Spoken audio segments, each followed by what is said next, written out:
하나님 말씀 우리 함께 보도록 하겠습니다. 오늘 우리가 함께 볼 하나님 말씀은 요한복음 21장 15절부터 17절까지 말씀입니다. 요한복음 21장 15절부터 17절까지 말씀, 우리 다 같이 한 목소리로 말씀 함께 보도록 하겠습니다. 그들이 조반 먹은 후에 예수께서 시몬 베드로에게 이르시되 요한의 아들 시몬아, 내가 이 사람들보다 나를 더 사랑하느냐 하시니 이르되 주님 그러하나이다. 내가 주님을 사랑하는 줄 주님께서 아시나이다. 이르시되 내 어린 양을 먹이라 하시고 또 두 번째 이르시되 요한의 아들 시몬아, 내가 나를 사랑하느냐 하시니 이르되 주님 그러하나이다. 내가 주님을 사랑하는 줄 주님께서 아시나이다. 이르시되 내 양을 치라 하시고 세 번째 이르시되 요한의 아들 시몬아, 내가 나를 사랑하느냐 하시니 주께서 세 번째 내가 나를 사랑하느냐 하심으로 베드로가 근심하여 이르되 주님 모든 것을 아시오매 내가 주님을 사랑하는 줄을 주님께서 아시나이다. 예수께서 이르시되 내 양을 먹이라. 아멘. 오늘 이 시간에는 소명받은 자의 중심은 사랑이다라는 말씀의 제목 가지고 우리가 함께 은혜를 나누기를 원합니다. 하나님께서 사람을 택하시는 기준이 뭘까요? 하나님은 어떤 사람을 들어 사용하실까요? 하나님께서 사람을 택하실 때, 하나님께서 사람에게 소명을 주실 때 하나님의 기준은 무엇이냐? 그 기준을 가장 명확하게 알 수 있는 말씀이 사무엘상 16장 7절 말씀일 거예요. 여호와께서 사무엘에게 이르시되 그의 용모와 키를 보지 말라. 내가 이미 그를 버렸노라.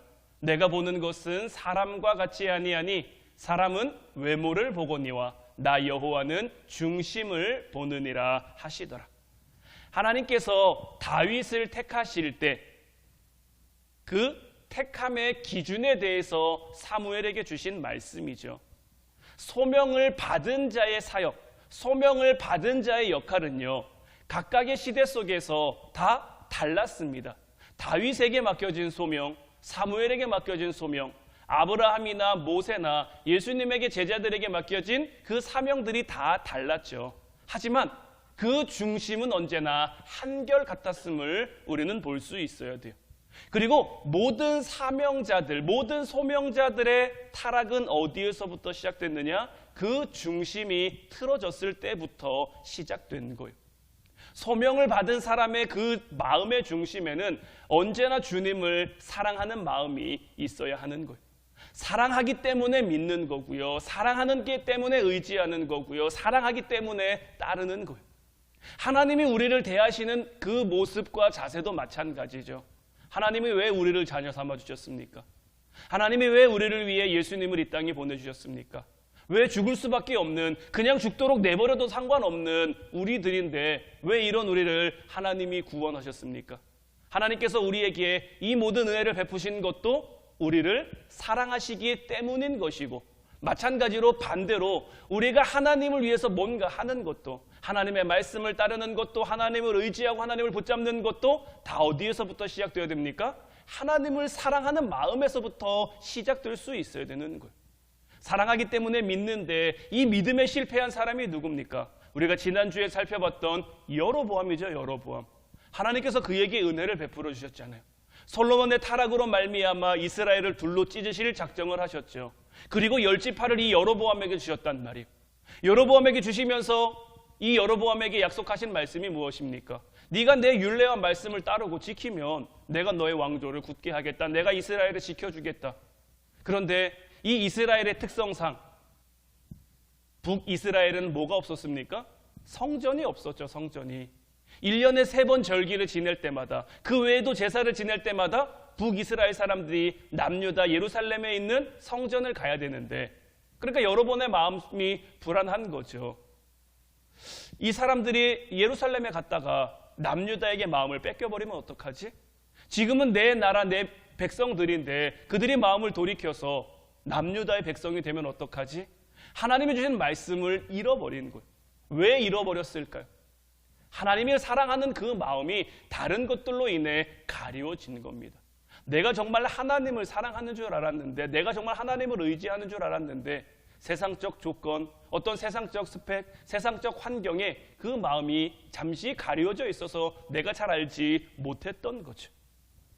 오늘 우리가 함께 본 이 요한복음 21장은 요한복음의 마지막 장이자 복음서, 사복음서의 마지막 장이기도 합니다. 그런데 이 사복음서를 마무리하는 마무리 장이 어떤 말씀으로 되어 있죠? 베드로의 회복으로 되어 있어요. 근데 사실요, 요한복음 20장 마지막 부분, 요한복음 20장 30절, 31절 말씀을 보면요, 예수께서 제자들 앞에서 이 책에 기록되지 아니한 다른 표적도 많이 행하셨으나 오직 이것을 기록함은 너희로 예수께서 하나님의 아들 그리스도이심을 믿게 하려 하며 또 너희로 믿고 그 이름을 힘입어 생명을 얻게 하려 함이니라. 뭔가 끝나는 듯한 그런 뉘앙스가 풍겨지지 않습니까? 요한복음은요, 사실 이 20장으로 끝나도요 전혀 어색하지 않아요. 지금까지 예수님의 행적, 예수님의 사역, 예수님의 십자가, 그 모든 것 다 기록했고요, 마무리 짓는 듯 하면서 요한이 이 책을 보는 사람들에게 뭘 말합니까? 예수님이 사실은 이 책에 기록되지 않은 다른 표적들도 많이 행했는데 내가 이것만 기록한 이유는 뭐냐? 너희가 이 책을 봄으로 인해서 예수님을 믿고 예수님의 힘으로 생명을 얻게 하려 함이라. 어떤 이런 소명을 주는 듯한 그러한 말로 요한복음을 끝내도 얼마든지 이상하지 않고 굉장히 당연하고 자연스러워 보인다는 말이에요.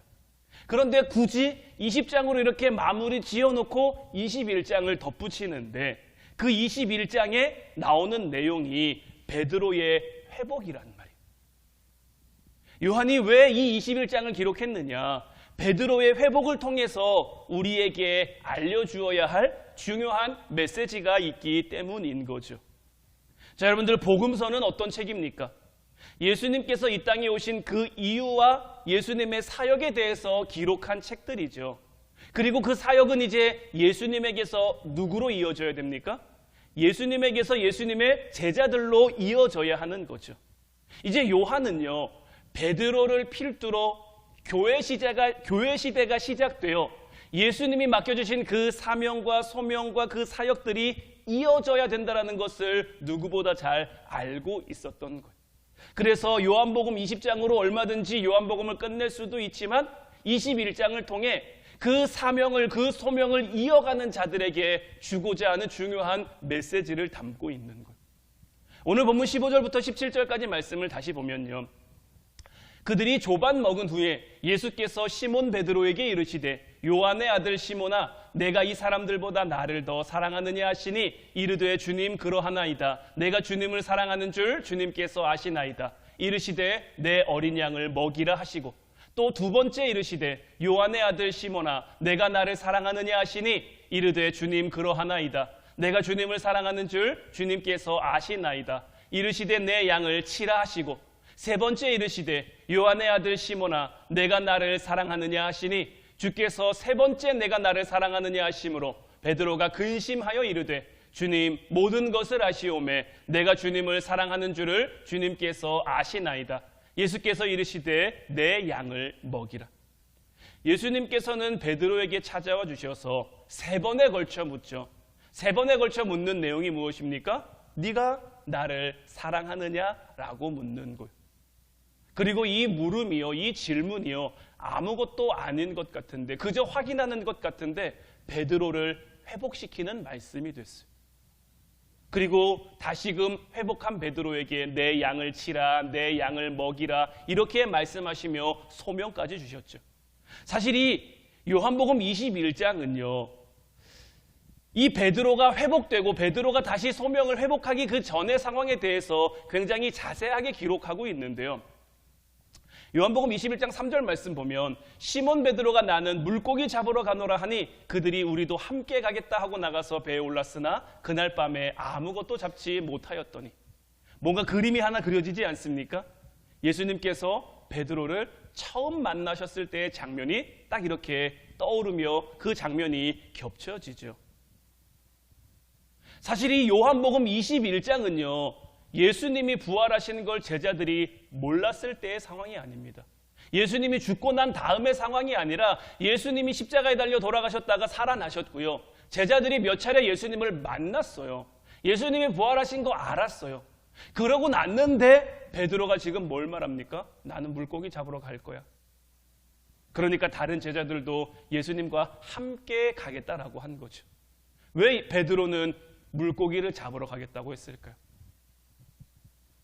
예수님을 그렇게 사랑했는데, 예수님을 그렇게 따랐는데, 모든 것을 버려두고 예수님을 따랐는데 왜 베드로는 다 내려놓고 다 포기하고 예수님이 주신 사람을 낚는 영혼을 취하는 그 어부로서의 역할도 다 내려놓고 나는 이제 물고기 잡으러 갈 거야? 이렇게 했을까요? 베드로는 어떻게 보면 예수님 앞에 너무 면목이 없는 거예요. 내가 자신했는데, 내가 할 수 있을 줄 알았는데 이 일이 내 마음대로, 내 힘대로, 내 뜻대로 할 수 있는 그런 일이 아니라는 것을 깨달은 거예요. 얼마나 자신만만했습니까? 베드로는 굉장히 좀 다혈질적인 성격이거든요. 욱하기도 하지만 그렇기 때문에 예수님의 기적과 어떤 예수님 앞에 제일 좋은 모습을 많이 보인 제자이기도 해요. 그래서 예수님의 수제자가 되기도 했고요. 예수님과 함께 무리를 걷는, 그 잠시였지만 무리를 걷는 경험, 오직 베드로만인 거예요. 그랬던 베드로가 나는 정말 예수님을 위해서 죽을 수도 있고 예수님이 가는 곳이라면 어디든지 갈 수 있을 거라고 생각을 했는데, 예수님이 잡히던 그날 혼미백산에서 모든 제자들이 다 도망했죠. 베드로가 용기를 내서 그 예수님이 어떻게 되나 보라고 따라갔는데 어린 여종의 그 물음 앞에 나는 예수님을 모른다고 욕하며 저주하며 예수님을 3번이나 부인했죠. 심지어 예수님께서 네가 오늘 다 굴기 전에 내가 나를 3번 부인할 거야 라고 친절하게 알려주시기까지 했는데 베드로가 그렇게 했단 말이에요. 예수님이 지금까지 몇 번이나 내가 십자가를 지고 다시 살아날 것을, 예수님의 십자가 사역과 부활에 대해서 몇 번씩이나 말씀하셨어요. 그때마다 베드로는 믿지 않았어요. 믿지 못했어요. 예수님에게 설마 그런 일이 있을까? 예수님이 잡히셨을 때라도 그 말씀을 떠올리며 기억했으면 좋았을 텐데 베드로는 그러지 못했단 말이에요. 그러니까 베드로 마음이 낙심된 거예요. 예수님이 부활하는 거 알겠어요. 예수님이 다시 그 사명과 소명을 이어갈 거라는 것도 알겠어요. 그런데 이제 나는 자격이 없는 것 같은 거예요. 나는 더 이상 이제 이거를 할 수 없는 것 같아요. 그렇게 낙심된 베드로가 나는 이제 물고기를 잡으러 갈 거야 라고 했더니 베드로와 같은 마음의 제자들인 거죠. 그들도 예수님을 통해서 뭔가를 이룰 줄 알고 될 줄 알았는데 자기들의 그 나약한 모습과 연약한 모습을 온전히 마주하니까 예수님 옆에 서 있을 자신이 없는 거죠. 그래서 베드로와 함께 물고기를 잡으러 왔어요. 그래서 밤이 새도록 수고했는데 몸도 마음도 지칠 대로 지쳤는데 그날 밤에 아무것도 잡지 못한 거죠. 그리고 날이 새어갈 때 예수님께서 그들에게 찾아오시는 장면으로 이 요한복음 21장은 시작하고 있고요. 말씀드린 것처럼 여러분들도 지금 머릿속에 그려지시는 것처럼 이 장면은 베드로가 예수님을 처음 만났을 때의 그 장면을 예수님이 다시 연출하시면서 그 제자들에게 배 오른편에 그물을 던지라고 말씀을 하셨고 예수님의 말씀이 제자들에게 들렸고 말씀대로 그물을 던졌더니 그물을 들 수 없을 정도로 많은 물고기, 이때 잡힌 물고기의 수가 얼마라고 기록하고 있죠? 153마리라고 기록을 하고 있죠. 굉장히 많은 물고기가 잡힌 겁니다. 예수님께 사랑받는 제자, 그러니까 사도 요한이 이 상황이 베드로가 물고기를 잡지 못했을 때 상황과 똑같다라는 것을 깨달은 거예요. 그래서 예수님이시다라고 소리친 거고요.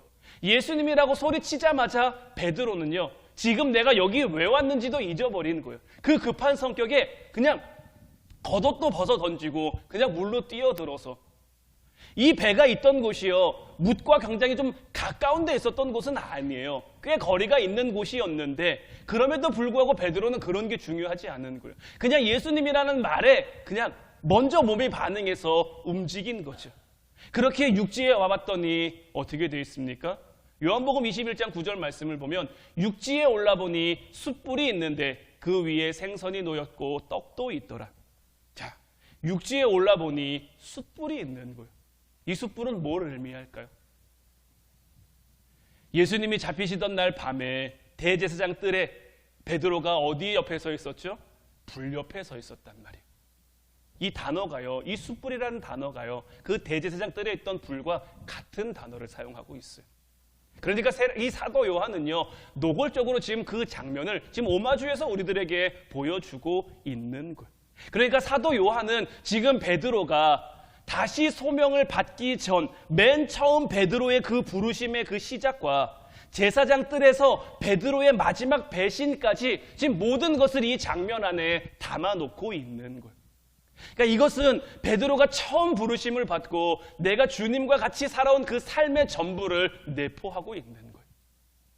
베드로는요, 소명을 받았지만요, 결국 예수님을 부인하는 것으로 그 소명이 끝나버리는 듯 했어요. 이런 베드로에게 예수님이 찾아오셔서 우리가 오늘 함께 본 그 본문 말씀처럼 네가 나를 사랑하느냐, 네가 이 사람들보다 나를 정말 사랑하느냐라고 묻는 그 세 번의 그 질문이 베드로를 회복하게 했고 베드로를 다시 일어서게 했습니다. 예수님의 질문은 예수님이 가장 중요하게 여기시는 건지, 가장 중요하게 여기시는 게 뭔지를 우리에게 알려주는데, 예수님이 우리에게 소명을 주시면서 예수님이 우리에게 그 소명을 이어가게 하시면서 우리에게 가장 중요한 것, 그것이 뭐라고 여기시는 겁니까? 사랑이라고 여기시는 거예요. 능력 많은 사람 아니고요, 재주 많은 사람 아니고요, 뭔가를 잘하는 사람 아니고요, 부족하지만 연약하지만 실수하지만 베드로처럼 심지어 예수님을 부인하기도 하지만 그 마음의 중심에 정말 주님을 향한 사랑이 있는 사람, 주님은 그런 사람들을 통해 소명을 이어가시고 사명을 이어가시는 거예요. 이 질문을 통해서 주님이 베드로의 소명을 다시 회복시키실 때 가장 중요하게 여긴 것이 사랑이었음을 나타내고 있는 것이고요. 이것은 우리들에게도 마찬가지입니다. 우리도 다 신앙생활 열심히 하고 싶어 하죠. 믿음 생활 열심히 하고 싶어 하죠. 하나님이 주시는 그 은혜 가운데 정말 열심히 서서 하나님의 일꾼으로 하나님의 어떤 사명자로서의 삶을 살아가고 싶지만 때로는 우리도 지칠 때가 왜 없습니까? 때로는 우리도 넘어질 때가 왜 없습니까? 그렇게 지치고 넘어졌을 때 주님이 우리에게 확인하시는 것, 주님이 우리에게 중요하게 여기시는 것이 무엇이냐? 바로 우리에게 주님을 향한, 우리 마음의 중심에 주님을 향한 그 사랑이 있느냐? 내가 이 사람들보다, 내게 주어진 것보다, 내가 가지고 있는 것보다, 내가 누리고 있는 것보다 주님을 더 사랑하느냐고 주님은 언제나 우리들에게 물으시는 거예요. 이 질문에 베드로는 주님 그렇습니다. 내가 주님을 사랑하는 줄 주님께서 아십니다 라고 대답을 했어요. 그러자 주님께서는 내 양을 먹이라고 말씀하셨고 이 말씀으로 인해서 베드로는 다시 사도로서의 소명을 감당할 수 있게 됐어요. 그런데 이 말씀이요, 우리가 성경으로 볼 때는 사실 별로 어려운 말씀은 아닙니다. 금방 이해할 수 있는 그런 말씀이에요. 그런데 이 말씀이요, 우리 현실로 오면요, 우리 삶에 적용하려고 하면요, 뭔가 좀 다른 이야기로 느껴집니다. 왜냐하면 이 성경을 내가 독자의 관점으로 바라보는 것과 삶의 관점으로 바라보는 것이 전혀 다르기 때문인 거예요. 자, 여러분들, 회사에서 어떤 사람을 뽑을 때, 아니면 회사에서 어떤 업무를 맡길 때 어떤 사람에게 업무를 맡길까요? 가끔 이런 평가를 받는 사람이 있죠. 사람은 좋은데, 사람은 착한데, 사람은 괜찮은데. 어떤 의미입니까? 능력은 조금 부족하다는 얘기를 이렇게 돌려서 이야기를 하는 거죠. 자, 여러분들이 어떤 회사의 오너예요. 굉장히 중요한 어떤 프로젝트를 앞두고 있어요. 그 일을 누군가에게 맡겨야 되는데 사람은 좋은데, 사람은 괜찮은데, 사람은 착한데 이런 사람에게 쉽게 맡길 수 있을까요?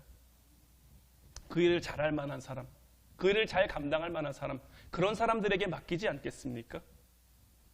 우리의 생각은요, 우리의 이해는 이래요. 그런데 예수님께서 소명을 맡기시는 그 장면을 보면 어떻습니까? 베드로 어떻습니까? 그냥 지금 보기에는 예수님이 주신 소명을 잘 이어갈 것처럼 보입니까? 우리는 물론 베드로가 어떤 사람이 됐는지 다 아니까 그 베드로의 그 나중 모습을 보지만 지금까지, 자, 요한복음 20장까지 올 때까지의 이 베드로의 모습만 한번 딱 보자고요. 의욕은 넘치죠. 실수가 많아요. 의욕은 넘치는데 부족함도 많아요.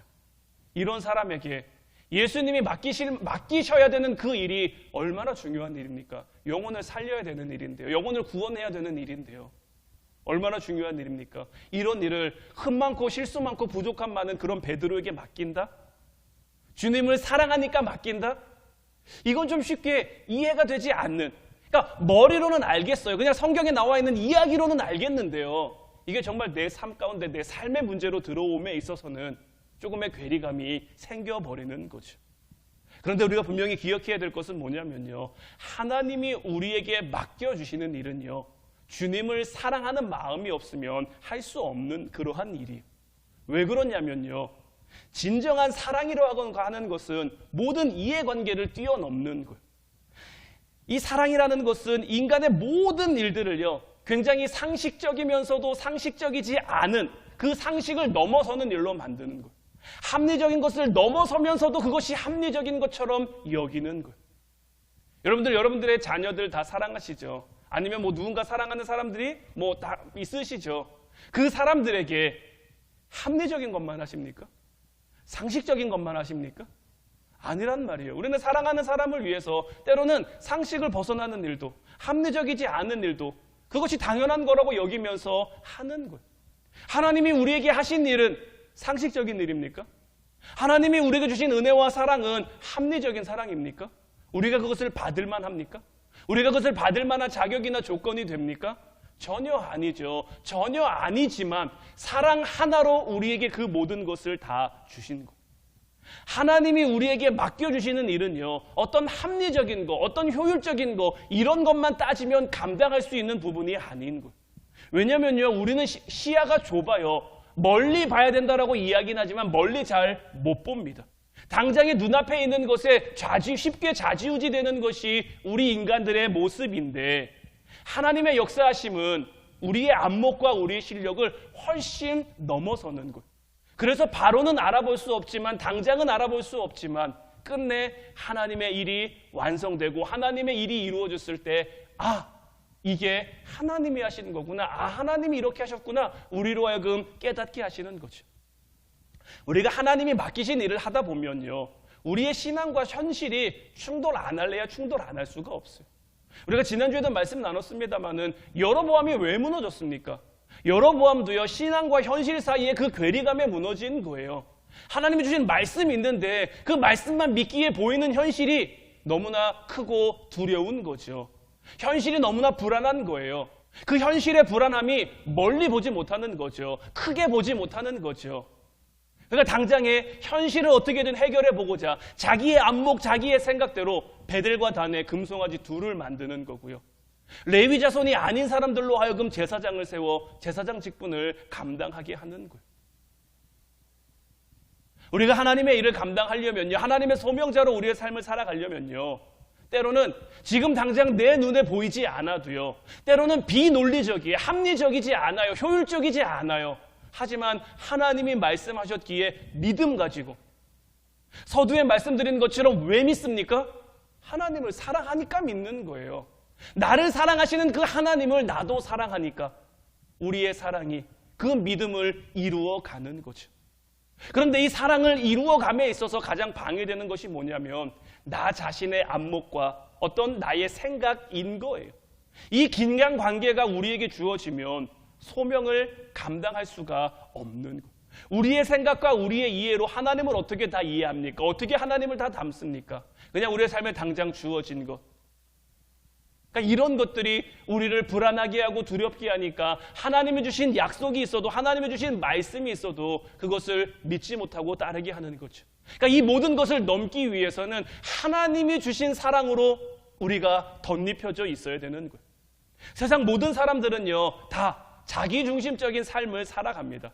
아무리 남을 배려한다라고 말을 해도요, 내가 극심한 손해를 볼 것 같으면 결국은 배려할 수 없는 게 이 세상의 어쩔 수 없는 모습인 거예요. 우리는 우리 자신을 가장 아끼기 때문이죠. 그러나 하나님의 그 사랑이 우리에게 덧입혀지는 순간 모든 것이 달라지고 모든 것이 역전되는 거예요. 빼앗긴 데 기쁘고요, 헌신했는 데 감사하고요, 못 줘서 안타깝고 내 것을 주고 또 줘도 아깝지 않고 항상 생각하고 항상 그리워하고 항상 좋아하는, 항상 사랑하는 그 하나님의 사랑이 우리에게 들어오는 순간 우리의 삶이 그렇게 되는 거예요. 고린도전서 13장 1절부터 3절까지 말씀 보면요, 내가 사람의 방언과 천사의 말을 할지라도 사랑이 없으면 소리나는 구리와 울리는 꽹과리가 되고, 내가 예언하는 능력이 있어 모든 비밀과 모든 지식을 알고 또 산을 옮길 만한 모든 믿음이 있을지라도 사랑이 없으면 내가 아무것도 아니요, 내가 내게 있는 모든 것으로 구제하고 또 내 몸을 불사르게 내줄지라도 사랑이 없으면 내게 아무 유익이 없느니라. 고린도 교회는요, 지난번 말씀으로도 나눴습니다만 굉장히 은사가 많은 교회였어요. 능력이 많은 교회였어요. 그러나 그 교회 안에 문제가 있었죠. 그 은사들이 오히려 문제를 만들었어요. 그 능력들이 오히려 교회 안에 문제를 만들었어요. 나는 뭐 베드로파다, 나는 뭐 게바파다, 바울파다, 나는 그리스도파다 하면서 서로 교회 안에 당을 짓고 분열하고 분쟁하고 싸우고 그랬단 말이에요. 그러니까 그 교회를 향해 사도 바울이 말하는 게 뭡니까? 너희에게 은사 많은 것이 너희들에게 복이 아니라 지금은 오히려 그게 화고 저주다. 이 모든 것들이 일어나는 것은 너희들에게 사랑이 없기 때문이다. 내가 아무리 사람의 방언과 천사의 말을 하면 뭐하냐. 사랑이 없으면 소리나는 구리와 울리는 꽹과리 같이 그냥 시끄러운 것일 수밖에 없는 것이고, 자, 나한테 예언하는 능력이 있어요. 모든 비밀과 모든 지식을 알아요. 산을 옮길 만한 그런 믿음이 있어요. 내게 있는 모든 것으로 내가 구제할 수 있어요. 내 몸을 불사르게 내줄 수 있어요. 이 모든 것들 사실 우리가 신앙 안에서 바라는 모습 아닙니까? 이루고자 하는 모습들 아닙니까? 여러분들 예언하는 능력 갖고 싶지 않으세요? 예언하는 능력이 있으면, 미래를 내가 알 수 있으면 어떨까요? 제가 정말 어렸을 때 강원도 고성에 산 적이 있어요. 강릉으로 이사 가기 전에 강원도 고성에 살았는데, 그 고성에는요 그 부대가 굉장히 많았어요.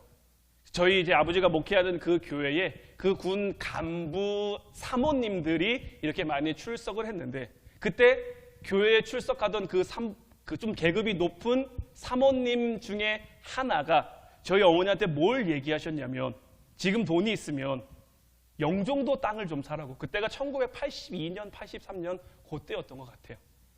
영종도 땅을 사라고 저희 어머니한테 얘기를 했대요. 그 당시에 영종도 땅이 얼마였냐면 평당 한 5,000원 정도 할 때였어요.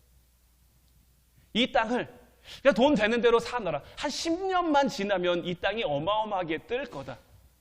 그 당시 평당 5,000원이었는데 저도 이거 어머니한테 들은 얘기지만 그 당시에 저희 어머니 그 가정의 한 달 사례비가 7만 원이었대요. 7만 원. 근데 7만 원에서 5,000원짜리 땅을 사기엔 사실 좀 부담이 되는 거죠. 네, 부담이 되는 거죠. 근데요, 그때 말했던 그 5,000원짜리 영종도 땅이요, 90년대에 들어서면서 얼마가 됐냐면요, 한 120만 원, 130만 원이 됐대요. 5,000원짜리 땅이 10년 새에 120만 원, 130만 원. 그러니까 그분들은 미리 알고 있었던 거죠. 네. 그래서 그분들이 모르겠어요. 나중에 이게 영종도 투기 이런 것들로 뉴스도 굉장히 많이 나오고 했었고, 이분들이 거기에 연루되어 있는 분들인지는 잘 모르겠어요. 그런데 이분들은 그런 걸로 그 땅을 굉장히 돈을 굉장히 많이 벌게 됐겠죠. 또 제가 이 설교를 준비하면서 찾아보다 보니까요, 1980년대 이제 우리나라 이제 70년대에서 이제 80년대로 넘어가면서 우리나라의 주식 시장이 처음으로 이렇게 열리게 됐다고 하더라고요.